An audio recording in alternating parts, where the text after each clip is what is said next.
Selamat datang di Alur Donghua. Kali ini Mimin akan cerita novel The Crown Emperor of Eternity. Sebelum mendengarkan jangan lupa subscribe, like, komen, dan share ya biar Mimin tambah semangat. Selamat mendengarkan. Melanjutkan episode sebelumnya, saat ini wajah Hoyan tampak muram. Rencana Gunung Tianyi selama bertahun-tahun tidak boleh hancur di tangan orang ini. Tubuh lonceng iblis Tianyin. Dia duduk di udara, lalu memejamkan mata dan membentuk segel teratai di telapak tangannya. Seperti biksu tua yang memasuki kondisi kesurupan. Gelombang-gelombang suara menyapu di tubuhnya, langsung menyebar ke segala arah.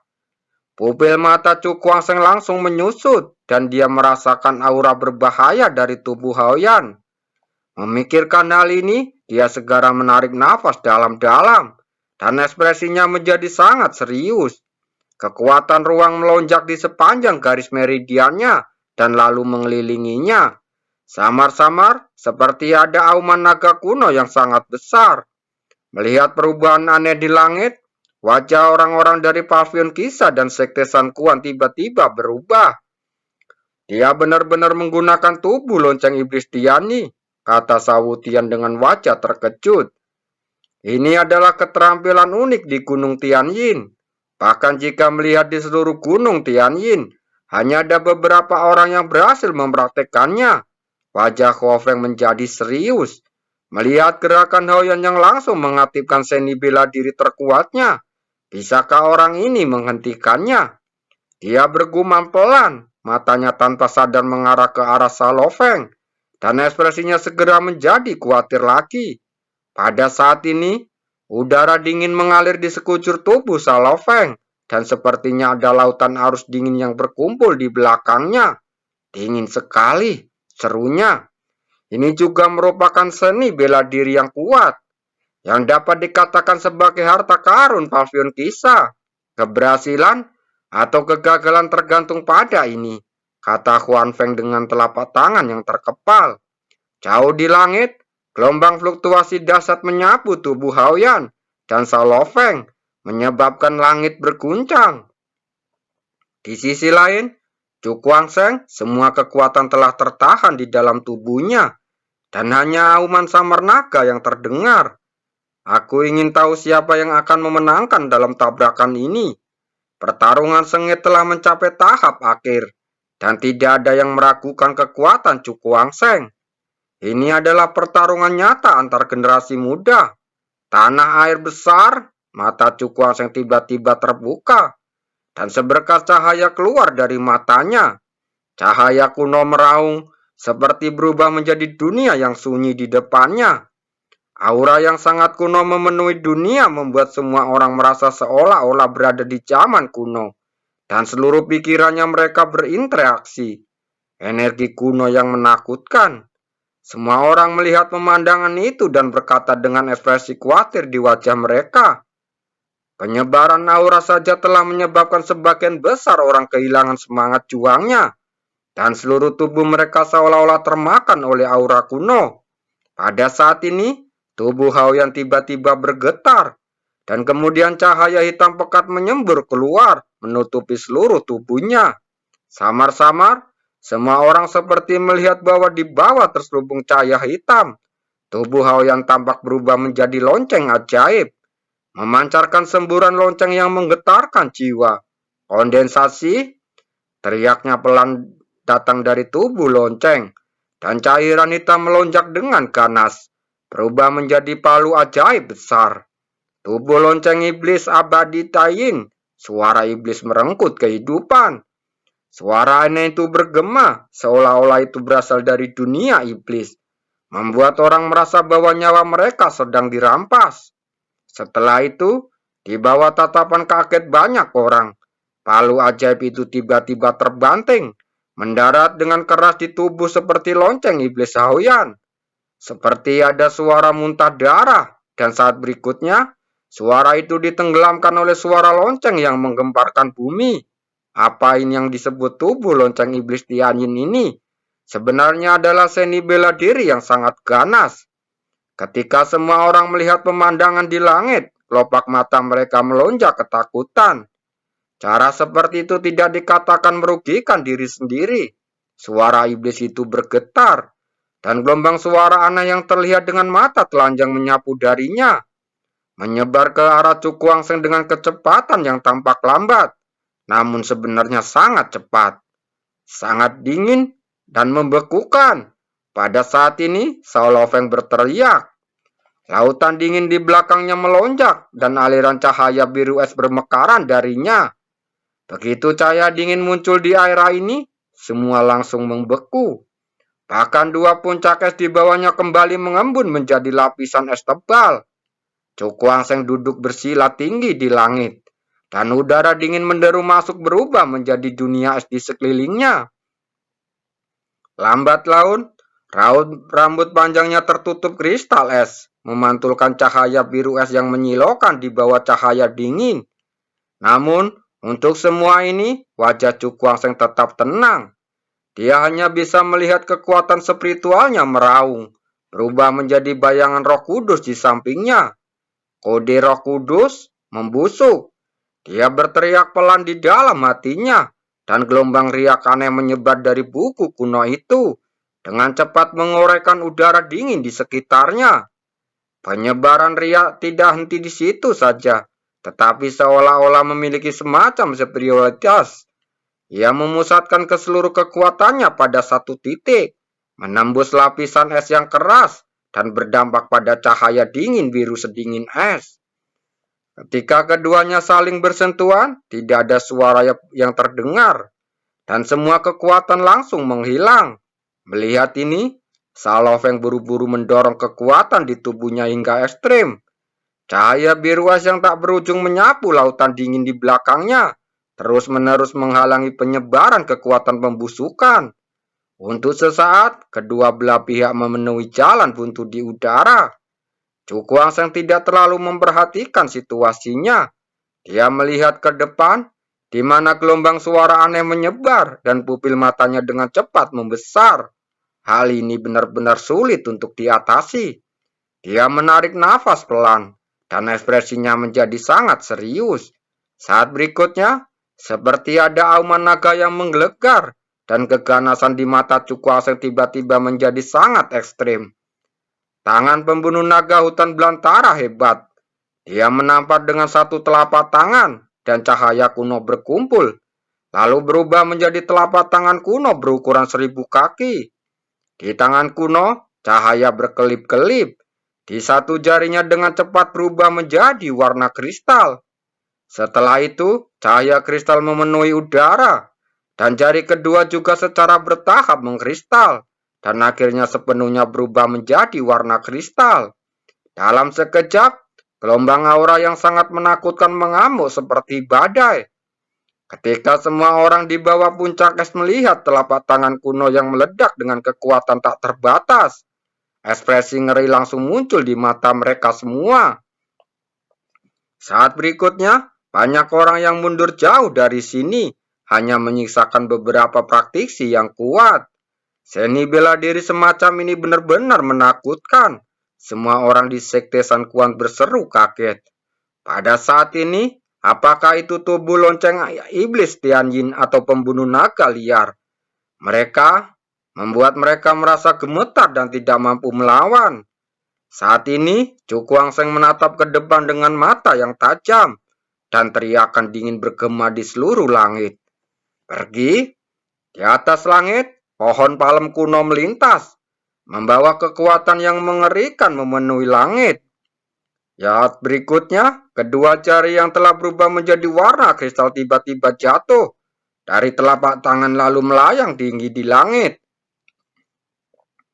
Saat jari kristal terjatuh, telapak tangan tiba-tiba hancur menjadi bubuk, lalu meleleh menjadi semburan kekuatan yang mengalir ke jari kristal.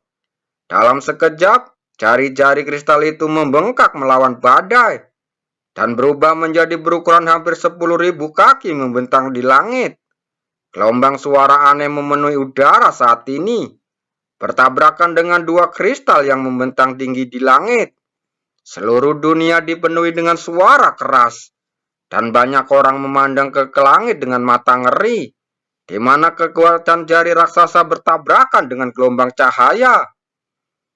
Saat gelombang suara aneh mengalir ke atas, seolah-olah memiliki kekuatan penghancur yang luar biasa. Saat bersentuhan dengan jari kristal, itu benar-benar membuat kawah di permukaannya. Namun, tangan kristal ini tidak mau kalah, dan tubuh besarnya meledak dengan cahaya menyilaukan yang menembus langit, menghancurkan gelombang suara lonceng ajaib satu demi satu. Namun, suara sihir semacam ini sepertinya tidak ada habisnya, dan serangan datang satu demi satu. Dalam konfrontasi yang menakjubkan ini, ia benar-benar berada di atas angin. Wajah Chu Guangsheng tetap tenang. Dia segera merasakan fluktuasi aura yang datang dari Haoyan dengan cepat melemah. Orang ini mengandalkan tindakan menyakiti diri sendiri untuk mengalahkanku secepat mungkin. Matanya langsung berkedip-kedip, dan dia sebenarnya secara aktif mengendalikan jari kristal untuk mundur. Sekarang, Haoyan melakukan tindakan menyakiti diri sendiri.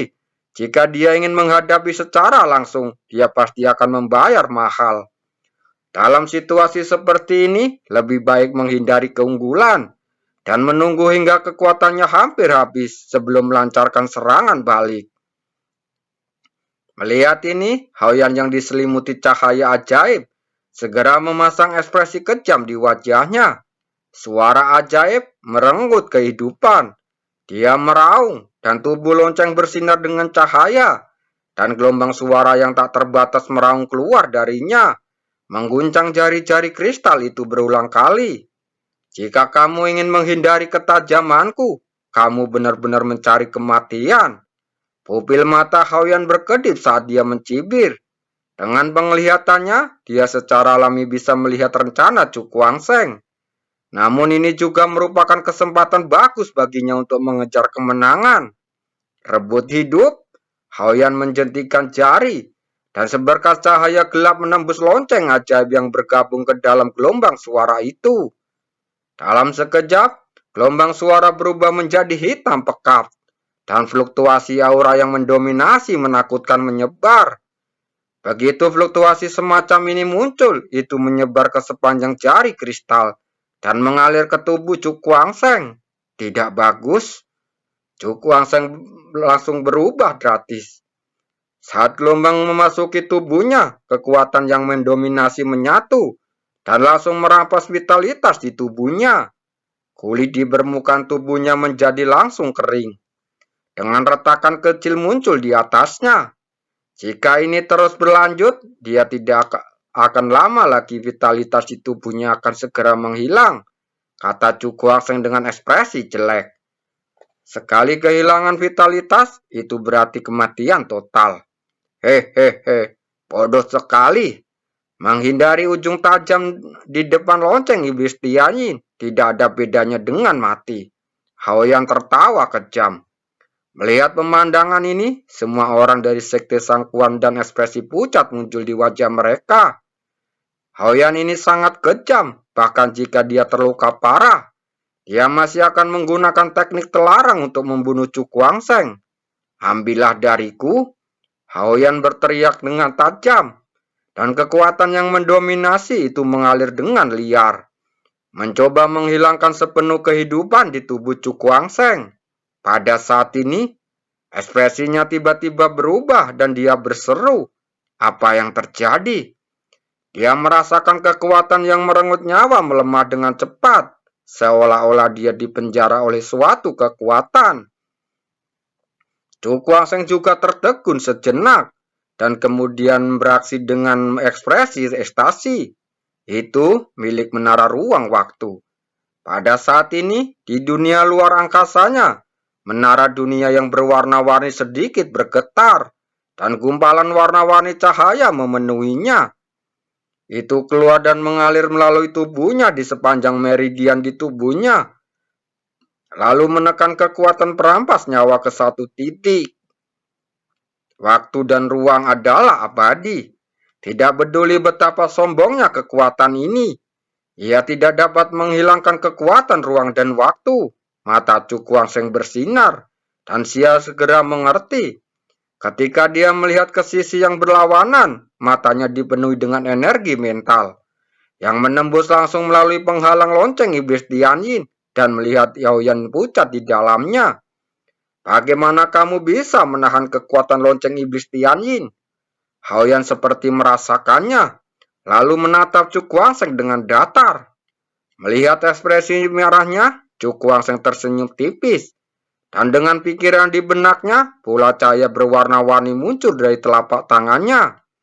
Di dalam kelompok cahaya, kekuatan gelap mengalir, yang merupakan kekuatan dari lonceng iblis Tianyin. Pergi, dia menjentikan jarinya, dan kelompok cahaya berwarna-warni segera keluar, lalu bergabung menjadi jari kristal. Dalam sekejap, ribuan sinar cahaya meletus dari jari kristal dan tersedot ke dalam tubuhnya. Fluktuasinya sangat mengerikan muncul dari jari-jari kristal dalam sekejap, berdampak pada langit ke segala arah. Pembunuh naga sunyi, hancurkan. Chu Kuangseng berteriak lalu menunjuk dengan satu jari. Saat jarinya jatuh, jari kristal yang telah diperkuat berkali-kali melesat seperti kilat. Di saat berikutnya, jari-jari kristal muncul di depan Haoyan dan langsung memukulnya. Hanya dengan satu kontak, lonceng iblis Tianyin itu meledak berkeping-keping. Dan sebelum cahaya gelap menyebar, lonceng itu ditelan oleh jari-jari kristal. Tubuh Haoyan meluncur di udara. Wajahnya sepucat kertas. Kulit di sekujur tubuhnya pecah-pecah dan darah mengalir keluar dari seluruh tubuhnya. Mati. Cahaya gelap Chu Kuangseng menyala dengan ganas dan jari kristal itu segera menekannya. Udara di atas kepala Haoyan berfluktuasi seperti gelombang laut menyapu ke kedua sisi. Jari-jari kristal merobek udara dengan cepat bergegas menuju Haoyan, membuat Haoyan sangat ketakutan. Fluktuasi mengerikan yang datang dari jari-jari kristalnya membuatnya merasakan nafas kematian yang dingin. Tiba-tiba, seberkas cahaya dan bayangan dengan cepat datang dari kejauhan dan menghalangi bagian bawah jari kristal. Jari kristal itu pun jatuh dan kekuatan mengerikan itu meledak, tetapi gagal menembus penghalang di depannya dan dipantulkan kembali. Siapa?